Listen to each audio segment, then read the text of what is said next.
আসসালামু আলাইকুম। আশা করি সবাই ভালো আছেন। আমিও ভালো আছি। আজকে একটি গল্প নিয়ে শুধু একটি বইয়ের একটি গল্প নিয়ে আলোচনা করব। গল্পটির নাম হচ্ছে দরদ। আর এই গল্পটি প্রকাশিত হয়েছিল নবভাবনার কোনো একটি সংখ্যায়। সেই সংখ্যা থেকে প্রায় 187টি গল্প বাছাই করে, মানে একদম বলা হয় যে ছেকে যে ভালো, মানে শ্রেষ্ঠ সব গল্পই ভালো এবং সবার গল্পই ভালো, কিন্তু কিছু থাকে, যেমন আমরা একটা ক্লাসে যদি পড়াশোনা করি তাহলে সেখানে আমরা কিন্তু সবাই ভালো ছাত্র, কিন্তু প্রতিযোগিতায় কেউ না কেউ এগিয়ে থাকে। সেরকম প্রত্যেকটা প্রতিযোগিতায় যারা অ্যাটেন্ড করে সবাই সাহসী এবং সবাই হচ্ছে এক্সট্রা অডিটোরিয়াল, মানে এক্সট্রা কারিকুলাম অ্যাক্টিভিটিস তাদের মধ্যে থাকে এবং তারা সবাই প্রতিভাবান হয়। কিন্তু প্রথম সারিতে যে কোনো তিনজন থাকে, ফার্স্ট, সেকেন্ড, থার্ড। সেরকম 187টি গল্প থেকে নির্বাচিত হয়ে 20টি গল্প নিয়ে একটি বই করা হয়। বইটির নাম হচ্ছে নবভাবনা নির্বাচিত সেরা 20 গল্প। এই সেরা 20 গল্প থেকেই আমি যে কোনো একটি গল্প নিয়ে আলোচনা করব। এই বইয়ের প্রথম যে গল্পটি, সেটার নাম হচ্ছে দরদ। এই দরদের লেখক হয়েছেন আব্দুল বারী। গল্পটি অনুবিভাগ থেকে নির্বাচিত করা হয়েছে। গল্পটি প্রায় একটা পেজের মধ্যে, পুরো একটা পেজের মধ্যে, কিন্তু এই গল্পটার সাথে আমরা অতপ্রতভাবে জড়িত এবং আমরা আমাদের চারপাশে এই চরিত্রগুলোই দেখতে পাই। এখানে 3টি চরিত্র আপনার নিয়ে এসেছে লেখক, সেটা হচ্ছে ঝালু মাতব্বর এবং কিশোর কামলা বকা।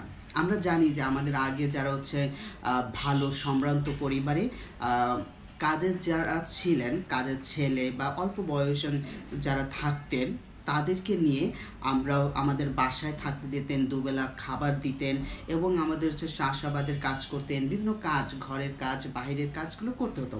সেরকমই একজন কিশোর কামলা বকা, ইন্টারেস্টিং নাম, এবং তার গিন্নি ঝালু গিন্নি। আর এই গল্পের মধ্যে আমি নতুন একটি শব্দ শিখেছি, এটা হচ্ছে ভারুই পাখি।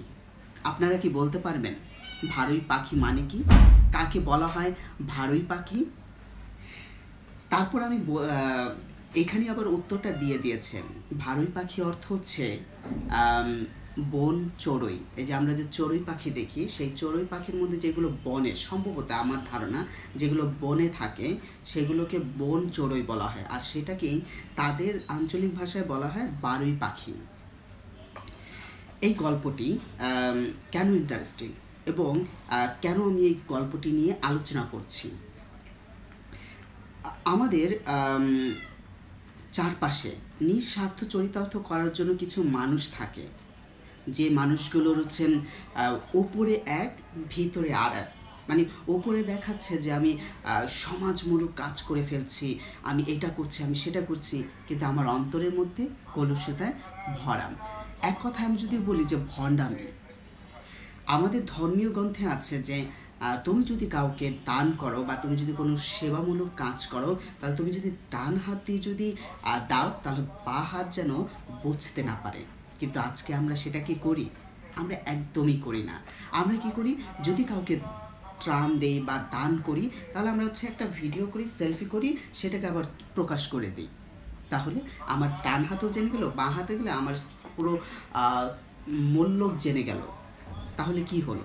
এতে কোনো কিছুই হলো না। সেরকম একটি গল্প নিয়ে আপনার লিখেছেন একদম ছোট অনুগল্প, দরদ। দরদের আপনার গ্রাম্য প্রতিপত্তিশালী, যারা গ্রাম্য মহাজন বলা হয়, গ্রামের মধ্যে যারা মাতব্বর হয়, তাদের মধ্যে একজন চরিত্র ঝানু মাতব্বর। তিনি যখন তার গরুটাকে বকা, কিশোর বকা আঘাত করে, তখন সে মানুষের সামনে তাকে ধমকালো, তাকে রাগান্বিত করল, এবং যখন বকা বাসায় চলে আসে, যখন বকায় বাসা চলে আসে গরুটাকে নিয়ে, গরুটার গায়ে ক্ষত চিহ্ন দেখা যায়, বাড়ি যে কটা বাড়ি দিয়েছে এবং লাঙল চাষ করার জন্য যে কটা বাড়ি দিয়েছে সবগুলো বাড়ি লেগে আছে। এবং ঝানু মাতুব্বরের স্ত্রী পত্নী, ঝানু মাতুব্বরের পত্নী বলে, এইভাবে কি কোনোদিন একটা প্রাণীকে মারে তার পুরো শরীরে ক্ষত, বলে যে পশুদের প্রতি হচ্ছে সহনশীল হতে হয়। আমরাও চাবো যে আমাদের দর্শকরা এবং যারা এই বইটা পড়বেন তারা যেন এখান থেকে শিক্ষা নেয় যে কীভাবে একটা প্রাণীর প্রতি সহনশীল হতে হয়। এবং তার মধ্যে আমরা হচ্ছে ঝানু মাতব্বরের যেই কী বলে হচ্ছে দৈত্য চরিত্রটা আমরা দেখতে পাই, এবং সেই দৈত্য চরিত্রটা দেখে আমি যেমন শকড হয়েছি। আমি ভেবেছি যে ঝানু মাতব্বর এত ভালো, এত তার মন উদার। যখন শেষে আসি তখন আজ আমি হচ্ছে বকার মতো হয়ে যায়, শকড খাই যে উনি বাহিরে এক আর ঘরে আর এক। তেমনিভাবে আমি যদি শেষের একটা লাইন আপনাদেরকে পড়ে শোনাই তাহলেই বুঝতে পারবেন।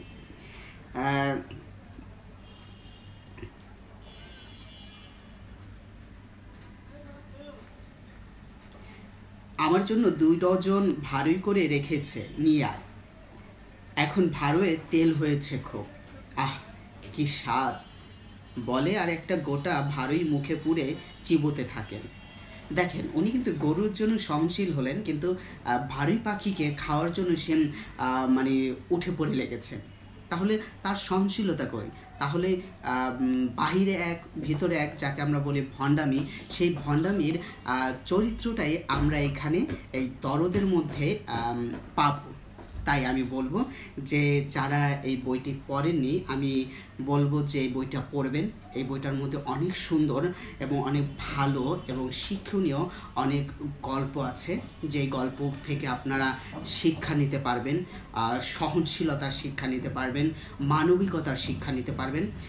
এখানে হচ্ছে আমাদের টানাপোড়েনের যে কষ্টগুলো সেগুলো ফুটে উঠেছে। আমি এক এক করে প্রত্যেকটা গল্পই আলোচনা করার চেষ্টা করব। আজকে পার্ট 1টা বলেই শেষ করলাম। আশা করি যারা আমার চ্যানেলটি সাবস্ক্রাইব করেননি এবং আমার পেজটি লাইক করেননি, সবাই আমার সাথে আমার পাশে থাকবেন এবং আমার ভিডিওগুলো দেখবেন, খারাপ ভালো মন্দ সব কিছুই জানাবেন আশা করি।